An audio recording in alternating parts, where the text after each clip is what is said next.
tỏ tinh tể tỏ tinh sang tỏ tu cỏ tà thu yon thờ nhà tà chẳng tư tu cỏ giấy tỏ nên tâu hầu đi hầu chứ tàu chùa hầu chứ tàu thầu chứ cho nó sang tàu ơi phù ba phù số mày cho vô mua sang tới mà đủ là lịch sử không đủ lấy cho sang rồi cũng tới tao mà mày nhà sử nhà hai nhà châu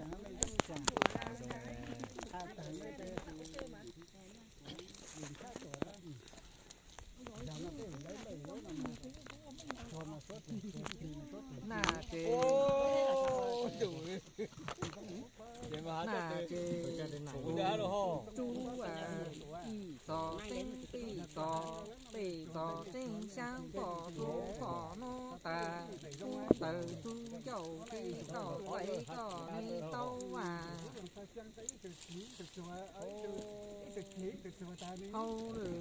hâu chứ tàu chùa thầu chứ cho mù khu cỏ vàng khí cỏ chi khu cỏ là cứ cỏ tỉ tà cứ này cứ dầu khí cỏ tây mù cỏ như tâu cái này để chia ra xem còn bao nhiêu chua nữa để chia ra vào phù cỏ chữ cỏ hậu tàng tà chua tà giờ chia ra lấy mấy cái tờ này này mỗi người một từ dưới chia ra đi xem có đủ không lấy 5 cái thôi không đủ mày phù sâu cứ phù bảng cứ phù hồng phù nhúng cứ phù yên cứ mùa nhà già chẳng tới cỏ đà từ chú dầu chi có dây mù cỏ ni tâu cỏ cho mùa nọ cứ mùa hậu thu cỏ vàng cứ cỏ chi tà cỏ nhớ bơ phỉ bơ giống cừu dơ bơ cừu không phỉ phỉ cho phỉ cho tí bơ phỉ cừu mày phù yên phù mi cừu nhung phù hồng phù sâu chỉ tỏ phù nhung ở tu hàm phù mì phù may phù yên phù xấu tu hà tạo phù hồng mùa nhà già chẳng tư phù cỏ thì cỏ nhung bó phì bó nhung chỉ tỏ tô ngon khen tô tô hậu tà cỏ dây mù cỏ ni tâu phù ném một hâu hâu chứ tàu chùa hâu chứ tàu thầu chứ thà nà chê từ cỏ cho đi suy mù cỏ vô cho nhà đi cho già cho suốt lời cho đủ vô chỉ cho to càng tủ kỳ ni tinh ta có sang hu cho to càng có phi tê ni cho có phi tê ni lù tâu hai thằng con dê của cụ kia về quỳ lạy cụ một tí đi lấy cho sang hu lấy hu thế sao được không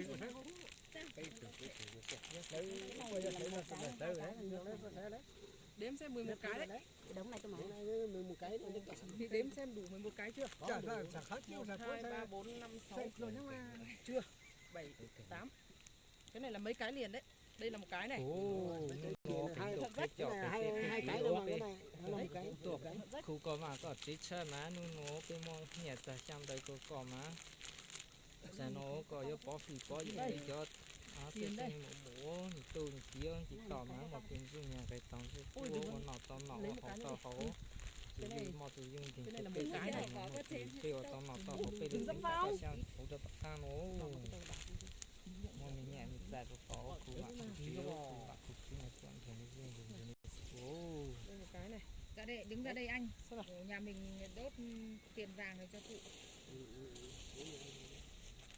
đây một cái này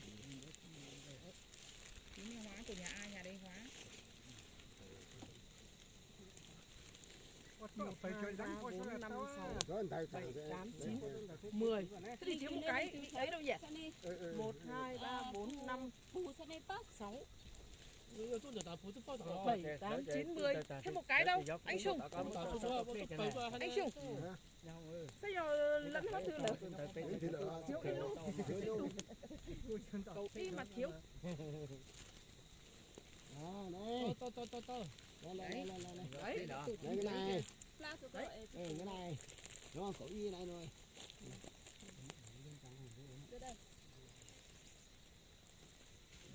lấy mình chó đủ muốn chó cái khu phù tàng và lấy mình chó cái tuần thằng nó cái Mấy thằng con mình nhặt lấy nhặt chó chú luôn sao rồi bỏ tay vừa Lấy mà lấy. Lấy tăng để mà hết. Ở tính nhặt nhặt lấy đi. nhà lấy đó. Anh Ninh này. ít là nó mót này nó mót luôn Hả? Lấy nó thẳng ra. con bà chơi cho mót cho họ tay hơi rồi nó khó cái gì Anh, tôi tao lấy rồi. Lấy. Cả số đó. lấy dù hai dù á đâu mau tao Ngọc Hoàng. Đâu, bật lửa đâu. Đây. Mày tu hà thì cái hớ sư xem ạ. Đây mà.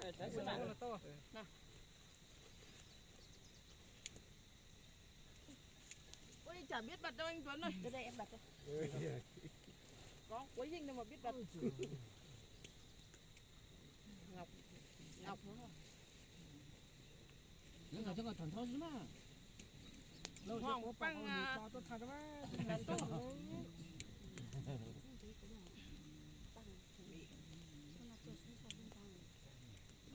Tao có tiền của tao nó.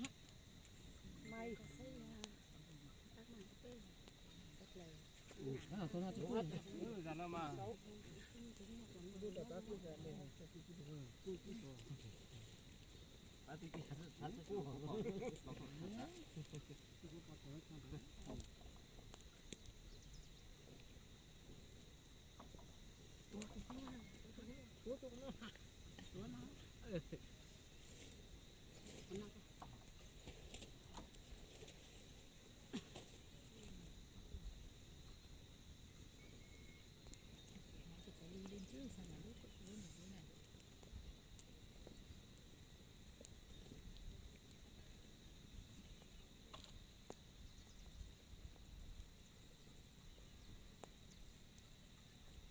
Cui của cháu phải có thu đấy. Cái đấy tí nó đốt riêng thôi, mấy tuồng này.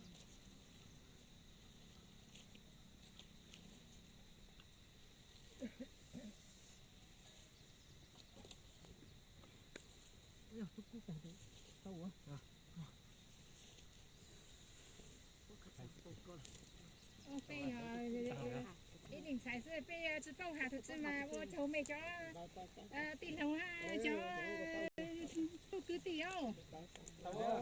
không nữa rồi giờ nó Mình nhân sai là bắt tổ cho tôi cứ chỉ là số để tuột sinh để cho của phụ nữ chỉ đang nói chế thì một cái trong Có hay. Một từ từ. Bây giờ có liền sai đang ở nhà làng ở sáng tàu là hà sư tàu như sao. Một thực sự tàu hủ chế mày sang đấy cho tiền lòng ha cho tôi cứ tiêu.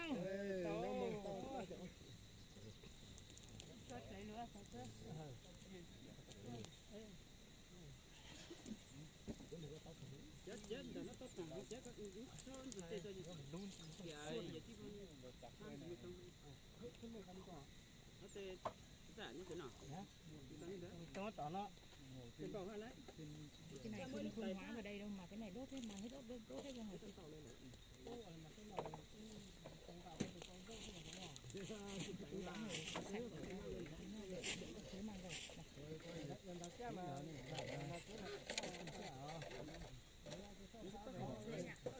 thôi giờ chuyển nó ra lấy là cái nó là nó cứ bán đi đâu đó nó từ đó là cái gì là đồng này có xe dọc hai họ cái chỉ trận chỉ sao để thế hả tôi sống ta mới đi sang thế gì trong có thọ chỉ là trận chỉ vườn ta bên đã làm ca rồi một cái gì đó họ chụp cái tôi một trà nó chú này Kìa đang uống chế cái anh kìa. đang ở chỗ này chứ thấy anh sử dụng của cha cha Thế mà là dưới này cơ. phải ăn ở dưới này à? Chứ không được ăn ở bên trên đúng không? Cho nên mà có tí sáng tụ ở đây. Tí sáng tụ ấy bảo ăn ở đây dưới đấy. Thế thì chưa nắng lắm thì thôi cứ ngồi đây ăn thôi. À thế mà không được ngồi ở bên trên à? Cháu Vinh bảo ăn trên kia được. Hả? Các anh ai có cần rửa cho em mượn nào? Cháu Vinh bảo ăn trên kia được.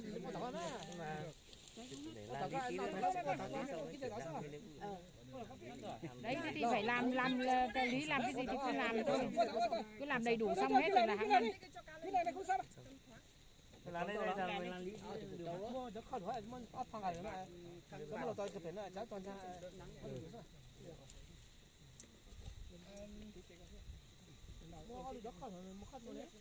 Kho bây giờ cẩu lưu tua.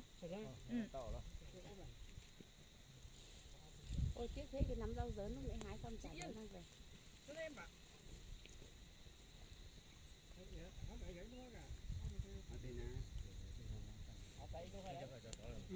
Cái phăng làm bữa phăng cả mà. Thấy có sợ hả? Đốt hết, hóa hết đi. Cái này tí nó nhặt những túi bóng này nhặt đốt hết bên dưới kia. Nhặt hết xuống bên dưới kia đốt hết những cái túi bóng này. Để đã xem nào đang làm những cái việc này thì cứ làm xong những cái việc này đã.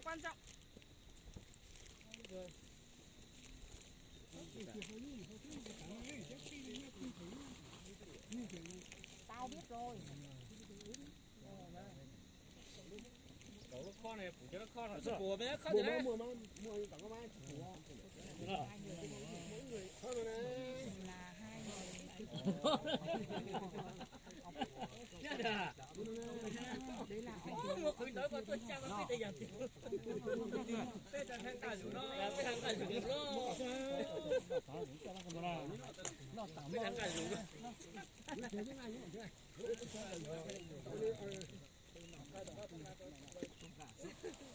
Cái sao tặng lại.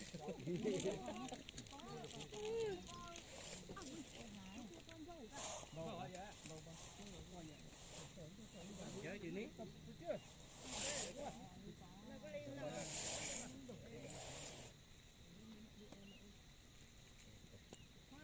Mà lúc hậu nó nói thôi được rồi. Chứ đi.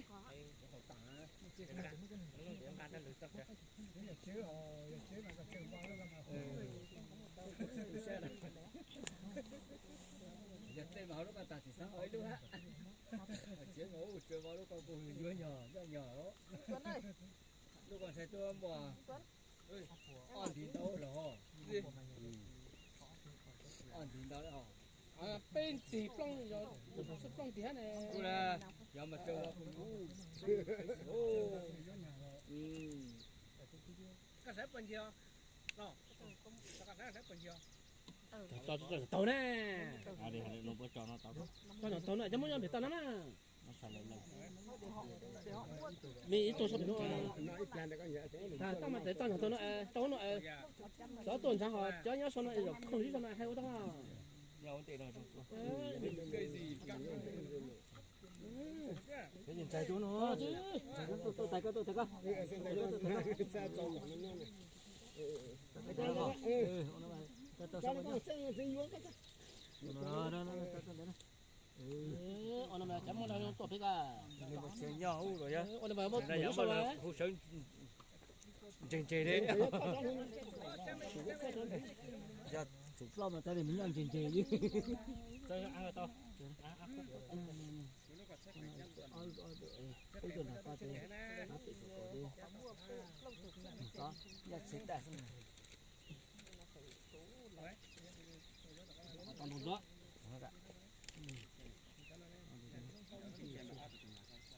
cái con thế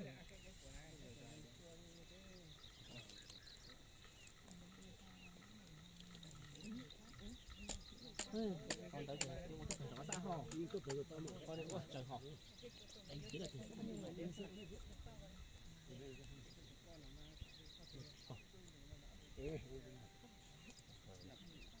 anh đùa được chưa anh đùa nhớ anh đùa nói đùa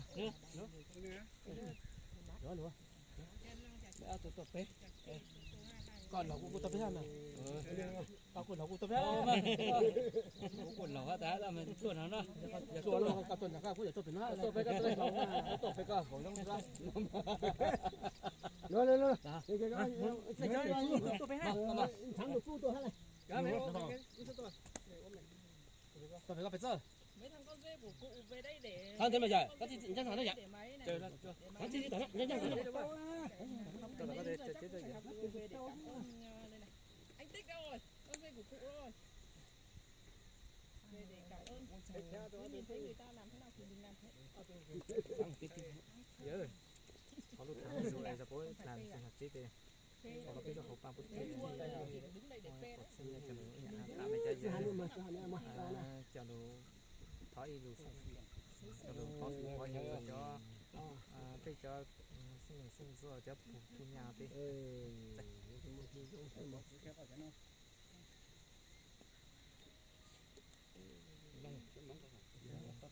tổ sang thì sinh nhà nó cho nó tại nhà khi mình xuất lực số ít được rồi cho nó có phụ có dạng của không đăng like chia mà yên lên chụp ảnh đi đang làm thủ tục lên chụp ảnh à tôi nhiều cái đồ khu thủ tục chế đến quay video đi mày quay ở đấy thì quay được mà đặt hai máy một máy bên kia một máy kia mà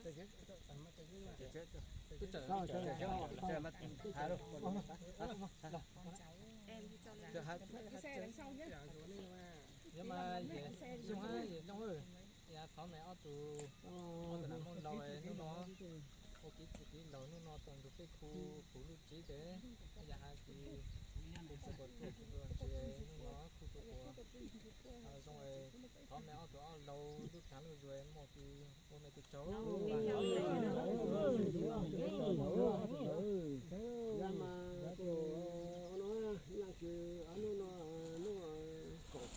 lúc khi tê ở trên nhà này thì coi như là tê là số lò tê ăn đào trang không được phần sang đào kia không được chế là bạn được chế thì nó nói tê ayo yang chỉ cho khu tàu nhìn đầu khu tàu nó phần sang phần mũ rồi khu tàu dòng bị rồi bạn trang bị sệ rồi cho tao bị đồ nhá chuyện bị chạy nhá bị khó rồi cho cáiตัวsinh nè sinh rau sinh tuổi thì nhưng nó mùa sinh mùa dán trái bị tù cho vỗ dán trái này giá tu sinh thứ này tu kỳ này này thì phải yêu một lúc nhỏ sinh nhỏ tỏ mà nhà nó thì bị mông lầu thì bị cho tao nhỏ lâu bé nhỏ luôn mà sang đi xem rồi phải sang phải một chó cho bị tham bị khó mà nó chút tua nè mà ấy ăn chút tua nhỏ ở cho nhựa lầu phụ tu nó thì cho nó mù mà ở cái tu tiền sai là ấy từ nè mà sao chỉ mà sao nè mà từ nó mù mà chỉ tính nhỏ cả tông nhỏ cả nó mà chỉ tính tao còn ở nhỏ rồi từ chỉ tính còn nhỏ rồi tao mà cho chỉ là mà sao chân sai thì bảo là mà sao tiền sai mà sao tiền bảo mà chỉ mua khó cửa sự to chỉ mua khó cửa tại vì mua sang mua kề mua sừng tàu mà giờ nó mà被khu cho có thủ ra thủ lặng mà thủ mà thủ ra nó mà mua cái trong nó mà con cháu thế tôi cho khu thế tôi nhận là khu tôi nhưng là khu thế rồi mua bị xây rồi cho tí cho ông ấy cái sao như hạ rồi cho để xử lý phụ sinh phải cho tu hành thầy hai báu phú và thì giờ nó thì sâu dạng là khu cho yên là khu thì ra thì không đâu là càng nhà lo lu một cho tê chơi nhà một tê không chơi thì giờ nó cái này xử lý phụ sinh tu hành thầy hai báu phú sư để mà cứ nhà chuẩn thì phụ sinh thì phụ cho để mỗi lần sang sự sống bao trong sang sự sáng thì để mình mà cứ nhà từ những số trồng thanh nhà từ với số trồng trời để mà cứ nhà ô lô lầu đấy mà ô công sự dạng thì là muốn chi sự muốn thì trong đó mà sự phải cho mình cái gì cũng phải là bớ hải nó để lo xa trường lo cho thì hải chắc năng cơn lo mấy cái ngang nhà hú thì cứ hải tôi mới sốt này là bớ bớ mình sớm mà giá cho nó cứ giống lâu mà giá cho mình to mua tao nhìn là nó mua to sản rồi cho chua nó cho chua rau mà tại cái giá mà mua chỉ được hủ đô phải sang phải mù mà chua trả cầu trả sinh linh sinh mà chèn nụ chè hâu nữa mà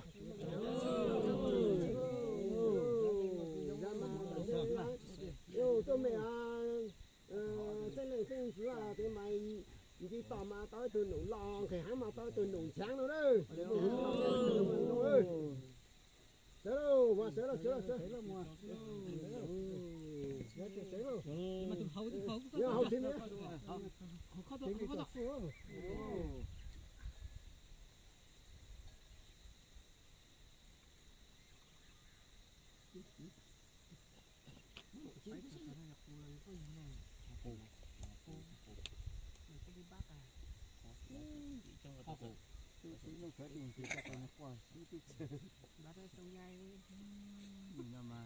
nó cho căn nó nó không qua mà cho chưa mông mất tôi tặng lại thông tỏng thì cho lâu cả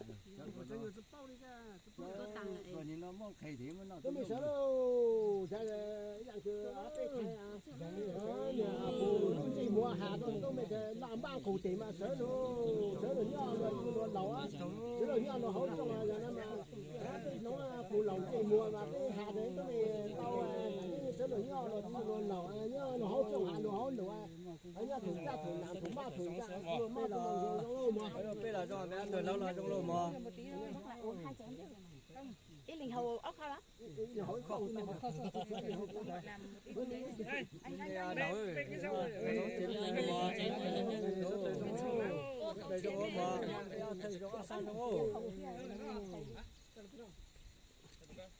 ăn một miếng này nó thấy là cái lẩu là nó lẩu than cả than khổ than cả than no cho mà tôi mẹ cho tôi sẽ giữa tôi phải để một trăm mười rồi đấy chưa sáng chưa rồi đấy chưa làm sâu lên coi được chỉ là không ai vậy làm được thay làm được cái gì cái giống xíu cho cho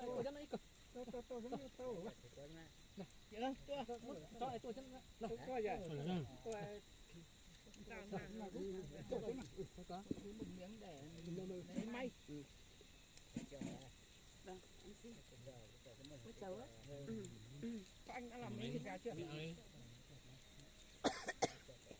Thịt lợn làm chưa? cầm chén trước này. Muốn uống thêm tục tập quán nó làm thứ đi em ạ. đây đi bên kia đi Đây về đi. Rớt luôn. Mang ăn rớt. chạy ra cọp ra nó tháo được cô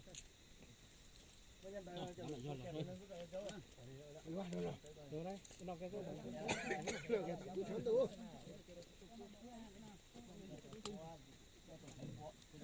Qua. Cho ra bên nào.